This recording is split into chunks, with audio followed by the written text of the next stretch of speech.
¿Alguna vez has mirado a los ojos de alguien y sentiste un terremoto interno? Sin alardes, sin palabras, pero como si algo antiguo en ti finalmente hubiera sido encontrado. No es pasión, no es proyección, es algo más antiguo que el propio tiempo. Jung lo llamaría reencuentro entre arquetipos que dormían en ti, hasta que la presencia del otro los despertó. No son personas que se encuentran, son inconscientes que se tocan. Y cuando eso sucede, el universo susurra. A veces, grita. Este video no es sobre compatibilidad emocional, ni sobre señales cliché de almas gemelas. Es sobre ruptura de percepción, sobre percibir cuando la vida, y no tú, quiere que dos destinos colisionen, porque ciertas conexiones no nacen de elección, sino de convocatoria. Jung decía que el encuentro de dos personalidades es como el contacto de dos sustancias químicas. Si hay reacción, ambas se transforman. Si ya cruzaste con alguien que activó en ti una parte que ni sabías que existía, ya escuchaste ese llamado, ya sentiste esa reacción. Esas 10 señales del universo no son predecibles. Algunas son brutales, otras sutilísimas, pero todas tienen algo en común. Desorganizan. Lo que antes era claro se vuelve niebla, lo que era deseo se vuelve silencio, lo que parecía destino se vuelve espejo, y es en ese espejo que comienzas a ver lo que nunca osaste mirar. La promesa aquí es una sola: mostrar cómo el universo señaliza que dos almas están entrelazadas, no por romanticismo, sino por necesidad psíquica. Porque algunas conexiones son tareas, no recompensas. La clave para reconocer esto, 3 palabras: impacto sin lógica. Cuando algo en ti se altera sin explicación racional, presta atención. El universo no necesita justificar lo que es verdadero, solo repite hasta que escuches. La primera señal de esa conexión es la sensación de desplazamiento en el tiempo, como si aquella persona cargara partes tuyas que aún ni has vivido. No sientes que la conoces de antes, sientes que ella es un antes, una raíz olvidada, un pedazo enterrado de lo que fuiste o aún serás. Es extraño, incómodo y a veces dolorosamente familiar, como si el alma dijera, por fin. Pero ¿por qué ese reconocimiento duele? ¿Por qué la presencia del otro, aún suave, nos deja en pedazos? Porque el alma no quiere confort, ella quiere integridad. Y solo lo que nos hiere puede despertarnos. La segunda señal es desconcertante. Te sientes removido por dentro, sin entender por qué. No hay pelea, no hay amenaza, pero algo en la mirada del otro, en el tono de voz, en la forma como existe, incomoda, como si supiera demasiado, como si te viera desnudo, incluso cuando todo está bien. Eso no es coincidencia. Es colisión de inconscientes. Carl Jung decía que lo que nos perturba en otros, en realidad revela lo que escondemos de nosotros mismos. Cuando un alma nos afecta en ese nivel, está tocando la sombra, aquella parte de ti que enterraste para funcionar en el mundo. No sientes esto con cualquiera, es específico, casi como si el otro tuviera el mapa de tu dolor y tocara exactamente donde aún sangra, sin querer, sin saber. Esa incomodidad es un aviso. El otro no vino a herirte, sino a mostrarte donde aún no estás entero. Por eso duele, porque el ego resiste, porque el inconsciente reacciona y porque el alma siente que después de ese encuentro ya no hay forma de volver al estado anterior. La tercera señal llega con el silencio de la noche.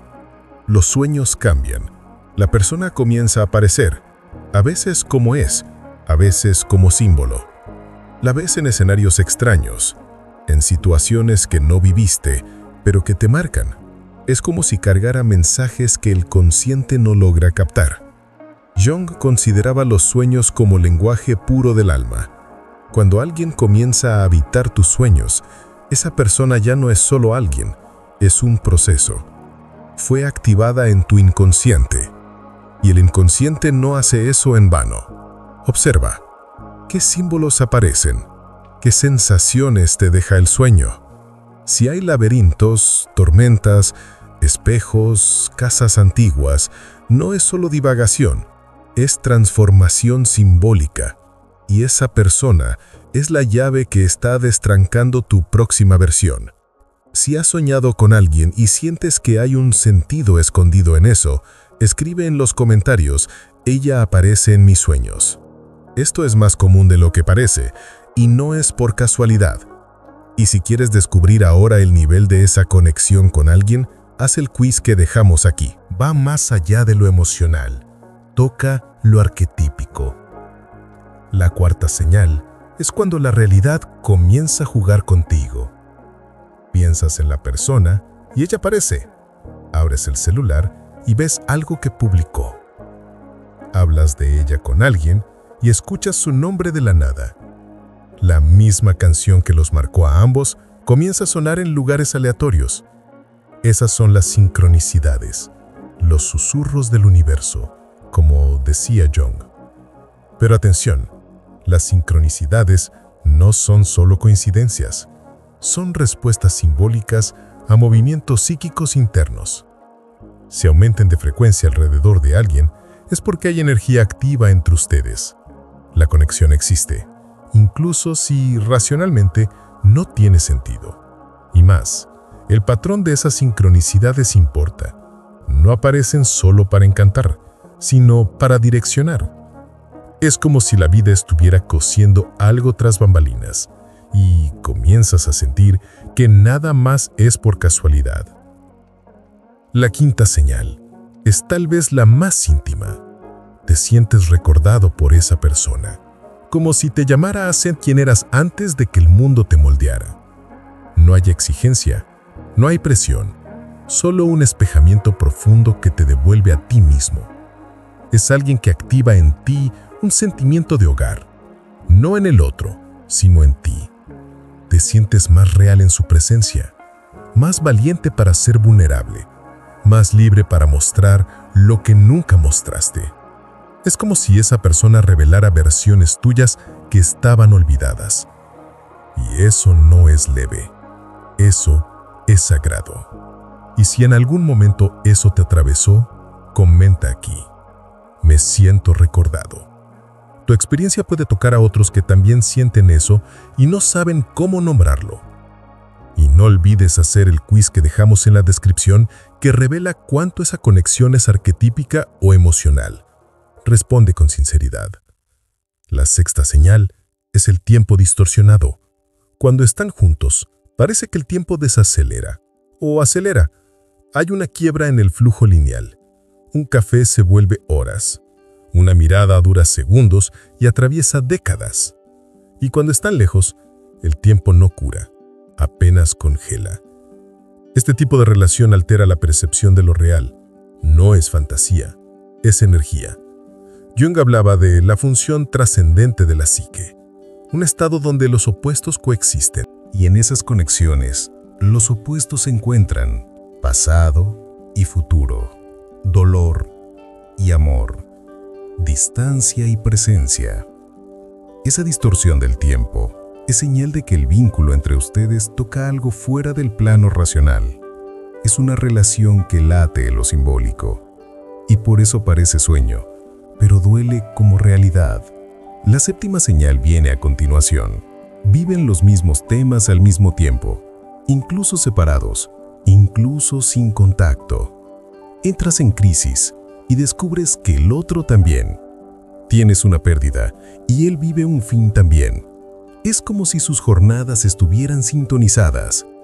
Eso se llama campo psíquico compartido y sucede en conexiones profundas. No por telepatía, sino por afinidad arquetípica. Están atravesando los mismos símbolos de vida, cada uno a su manera, pero con ecos semejantes.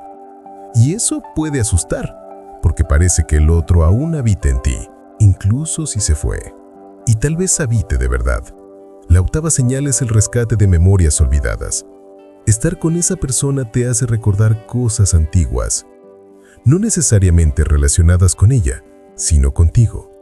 Infancia, miedos, pequeñas alegrías que estaban apagadas, como si al estar con ella accedieras a partes de tu inconsciente más antiguo. Eso no es nostalgia, es reintegración.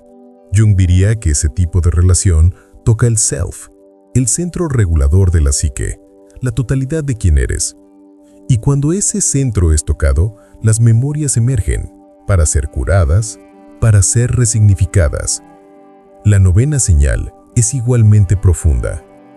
La ausencia de ella es tan intensa como la presencia. Cuando está lejos, el cuerpo lo siente. Cuando desaparece, el corazón aprieta, no por carencia, sino por quiebra energética.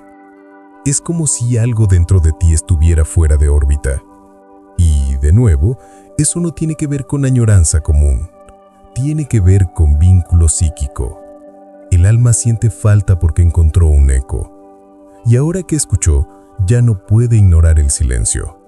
Este tipo de dolor es un recordatorio. El otro removió algo que ni sabías que existía. Y ahora existe. La 10ª señal es la más enigmática. Sientes que hay algo inacabado entre ustedes, incluso si todo ya terminó. No importa si hubo fin, corte, distancia. Hay una sensación extraña de que algo aún late, que algo aún necesita ser comprendido, vivido, dicho o apenas sentido. Es una especie de dependencia espiritual, un eco que no muere. Jung decía que nada de lo que es profundamente vivido puede ser totalmente perdido. El alma registra, y ciertas conexiones no vienen para durar, vienen para marcar. Si sientes que hay algo inacabado con alguien, incluso sin razón, comenta aquí, aún no terminó. Tal vez no estés solo en esa sensación.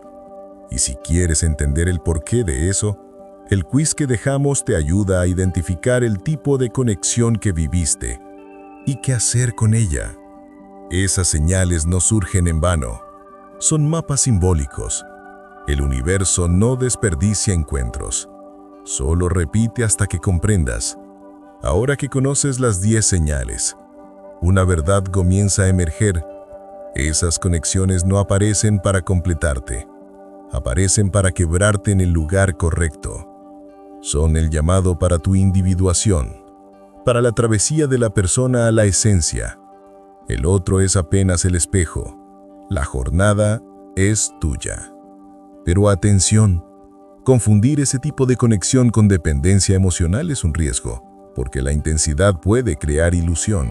Por eso, la clave aquí es presencia sin apego. El alma reconoce sí, pero el ego necesita soltar. Esas relaciones no te aprisionan, te liberan, incluso si es con dolor. Jung escribió que el encuentro con el otro es también el encuentro con aquello que necesitamos transformar en nosotros.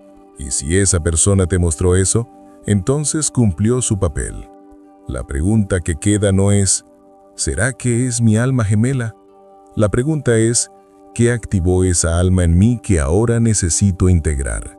Porque al final, el verdadero destino de esas conexiones es ese, devolverte a ti mismo, entero. Ahora que las señales están expuestas, tal vez estés sintiendo algo extraño, una mezcla de alivio con inquietud, como si finalmente hubieras nombrado algo que te acompaña hace años, pero que nunca cupo en las palabras correctas. Ese es el efecto de reconocer una verdad del alma. No pide explicación, pide escucha. Pero escuchar al alma es difícil, especialmente cuando el otro está involucrado. Aquí entra un punto que Jung insistía, el peligro de la proyección. Cuando sientes todo esto con alguien, es fácil pensar que el otro es tu destino, que es tu camino. Pero no siempre es así. A veces, el otro es solo el encendedor de tu vela. Enciende y se va. El fuego es tuyo. La intensidad que sientes puede ser, en parte, proyección de contenidos inconscientes. No estás amando solo al otro. Estás amando lo que activa en ti. Y eso puede ser hermoso, pero también peligroso. Porque si no sabes diferenciar lo que es de él y lo que es tuyo, puedes caer en aprisionamiento emocional. Jung nos enseña que proyectamos aquello que no integramos. Y cuando alguien encarna tu alma gemela, puede estar apenas reflejando tu arquetipo interno de completitud, aquello que aún no encontraste dentro, y por eso buscas fuera. Esa persona se vuelve símbolo, y los símbolos son poderosos, pero también ciegan. Es por eso que esas conexiones son dobles, cura y veneno. Sí, pueden llevarte a tu eje, devolverte el sentido, recordarte quién eres, pero también pueden absorberte, paralizarte, mantenerte rehén de una historia que solo existe en tu mente. Entonces, ¿qué hacer? 3 palabras. Integrar sin idealizar. Esa es la clave. No necesitas matar el sentimiento. No necesitas fingir que no fue real, pero necesitas traer ese sentimiento al suelo. Transformar mito en camino. Entender que aquella persona te mostró un pedazo tuyo, pero te corresponde a ti hacerlo entero. ¿Y cómo se hace eso? Nombra lo que sentiste, sin florituras, con verdad. Diferencia. ¿Qué era sobre ti y qué era sobre el otro? Transforma. ¿Qué reveló esa conexión que ahora necesita volverse elección? Acepta. Tal vez no sea para durar. ¿Y está bien? Agradece. Su alma te movió. Y eso ya basta. Ese es el punto más maduro de la jornada junguiana. Dejar ir sin borrar. Lo que fue real permanece. Incluso si lejos. Incluso si acabado. Si llegaste hasta aquí, ya estás en el proceso. La travesía comenzó, no por causa del otro, sino porque ahora ves, y quien ve, ya no puede dejar de ver. Este es el momento de girar la llave, porque reconocer la conexión es solo la mitad del camino. La otra mitad es decidir qué hacer con eso. Puedes usar esa conexión como ancla y atarte al pasado, a las memorias, a la falta. O puedes usarla como palanca para crecer, integrar, reconstruirte. La elección es tuya. Pero sabe que el universo no envía un alma así por casualidad. Si apareció en tu vida, incluso si fue por poco tiempo, es porque algo dentro de ti estaba listo. Listo para sentir, para sangrar, para despertar. No vas a salir igual de ese encuentro, porque un alma conectada con la tuya toca fibras que nadie más alcanza. Y aunque nunca más vuelvan a encontrarse, el trabajo simbólico ya fue hecho. Ahora necesitas preguntarte, ¿qué quiere esa conexión de mí? No en el sentido de ¿qué hago con ella?, sino ¿qué me mostró sobre mí que estaba negando? Ese es el portal. El alma del otro como espejo de tu propio camino. Si entendiste eso, lo entendiste todo. Y aquí va una invitación directa. Si este contenido te habló, escribe en los comentarios, ella me volteó al revés. No es solo frase de efecto, es forma de anclar lo que sentiste. Nombrar es el primer paso para integrar. Y si aún tienes dudas sobre lo que viviste, si fue real, si fue psíquico, si fue arquetípico, haz el quiz ahora. Fue creado con base en los principios de Jung y puede mostrarte cuál es el tipo de vínculo que viviste y qué hacer con él. No dejes que esa experiencia se vuelva apenas recuerdo. Transfórmala en símbolo. Los símbolos curan cuando son comprendidos. Llegamos al punto final, pero no al fin. Si recorriste todos estos bloques, algo en ti ya fue tocado, porque este contenido no habla apenas con el intelecto. Habla con un lugar más profundo, más antiguo. Un lugar donde el tiempo no manda, donde el ego no comanda. El lugar donde habitan tus memorias simbólicas, tus heridas arquetípicas y sobre todo, tu voluntad de ser entero. Carl Jung no escribía para informar, escribía para transformar. Y toda transformación comienza con una confrontación, con la sombra, con la proyección, con lo que evitas. Al reconocer las señales de una conexión de alma, no estás apenas descifrando al otro, estás sobre todo descifrándote a ti mismo. Este tipo de encuentro es raro, pero cuando sucede, rasga velos. Comienzas a ver que el amor no es apenas sentimiento, es espejo, es dolor, es símbolo. El alma del otro aparece no para completarte, sino para revelarte Y la gran trampa es querer repetir la experiencia en vez de integrarla. Porque sí, es tentador querer de nuevo aquella mirada que te vio por dentro, aquella presencia que te dio permiso para ser verdadero. Pero ese es el punto. Ahora ya sabes que eso existe. Y si tienes la conciencia correcta, puedes llevar esa verdad contigo. Y sabiendo, ya no necesitas buscarlo fuera. Necesitas activarlo dentro. Esa es la invitación final del universo cuando dos almas se encuentran y se reconocen. Transformar el impacto en camino. No se trata de mantener la relación. No se trata de entender el fin. Se trata de convertirte en alguien que honra ese vínculo con madurez, sin confusión, sin apego, sin negación. Porque la verdadera individuación, el proceso central de la psicología junguiana, comienza cuando eliges crecer a partir de lo que te hirió. No se trata de olvidar, se trata de incluir. Y aquí va la síntesis. Ya no necesitas que el otro vuelva. Necesitas convertirte en quien eras cuando él te vio. Esa frase es la llave que queda. No guardes esa experiencia como añoranza. Guárdala como portal. Porque lo fue. Y ahora, tú eres. Si el universo te habló a través de esas señales, tal vez esté diciendo más. Tal vez esté diciendo que llegó la hora de que te muevas. Hacia adentro, hacia más allá, hacia lo que viene después. ¿Y qué viene después? Viene el próximo nivel. Ya no buscando al otro, sino buscando en ti el reflejo que el otro activó. Porque como decía Jung, aquello que negamos nos somete. Aquello que aceptamos nos transforma. Ya viste, ya sentiste. Ahora, transforma.